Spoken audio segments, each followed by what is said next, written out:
बघा, येथे इयत्ता दुसरी ई मध्ये शिकत आहे. मी आज तुमच्यासमोर एक कथा वाचून दाखवित आहे. कथेचे नाव आहे कौतुकाची थाप. थंडीच्या दिवसातील ती एक सुंदर सकाळ होती. सकाळचे 9:30 वाजत होते. टन टन टन! शाळेची मधली सुट्टी झाली होती. सगळी मुलं डबा भराभर खाऊन मैदानावर खेळायला वर्गातून पळत पळत बाहेर पडत होती. राहुल, आरोही, चला ना खेळायला. हो आर्या, आलेच, असे म्हणत आरोहीने पण आपला डबा पटकन संपवला आणि ती मैदानावर आली. आज चांगलीच थंडी पडली होती. आरोहीने आपले हात आपल्या मऊदार कोटच्या खिशात घातले आणि ती आपले मित्रमैत्रिणी कुठे दिसतात ते बघून आवाज देऊ लागली. आर्या, राहुल! इतक्यात तिचं लक्ष झाडाखाली बसलेल्या साराकडे गेलं. ती दोन्ही हातांनी गुडघ्यांना विळखा घालून गुडघ्यात मान खुपसून बसली होती.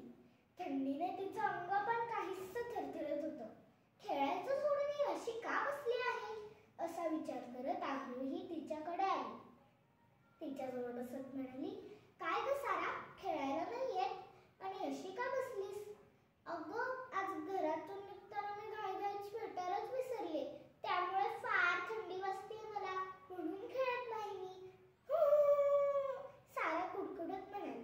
तिला खरंच खूपच थंडी वाजत होती. असं होय? आरोहीने एक क्षणभरच विचार केला. मग आपलं जॅकेट काढून तिला देत ती म्हणाली, हे घाल, म्हणजे बरं वाटेल तुला. अगं, पण तुला? तिच्या हातातील जॅकेट घेऊन सारा म्हणाली.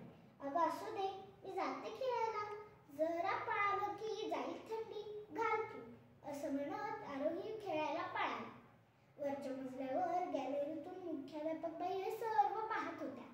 रोज मधल्या सुट्टीत वरून मुलांचं निरीक्षण करायची त्यांची सवय होती. त्यांना आरोहीचं फार कौतुक वाटलं. एखाद्या माणसाचा इतका प्रेमळपणे विचार करणं आणि आपल्याला गरज असताना सुद्धा ती वस्तू दुसऱ्याला गरज आहे म्हणून देणं, यासाठी मन मोठं असावं लागतं. म्हटलं तर कृती छोटीच आहे, पण त्याच्यातून तिचा प्रेमळ स्वभाव, मदत करण्याची वृत्ती दिसून येत होती. बाईंनी मनाशी काही विचार केला आणि हसतमुखाने त्या आपल्या रूममध्ये गेल्या. दर आठवड्याला वर्गात होणाऱ्या सभेमध्ये आठवडाभरात उत्तम वागणाऱ्या एका विद्यार्थ्यांचं आदर्श विद्यार्थी म्हणून बिल्ला लावून कौतुक करायचं अशी शाळेची प्रथा होती. आज शाळा सुटल्यानंतर ती सभा होती. मुख्याध्यापक बाईंनी आज सभेला सुरुवात केली.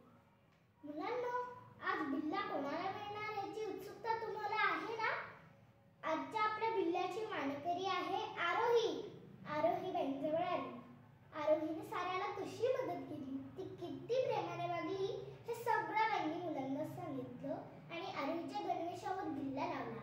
तिला प्रेमाने थोपटलं. मुलांनी टाळ्यांचा कडकडाट केला आणि आरोही हसतमुखाने सगळ्यांना धन्यवाद म्हणाली. धन्यवाद.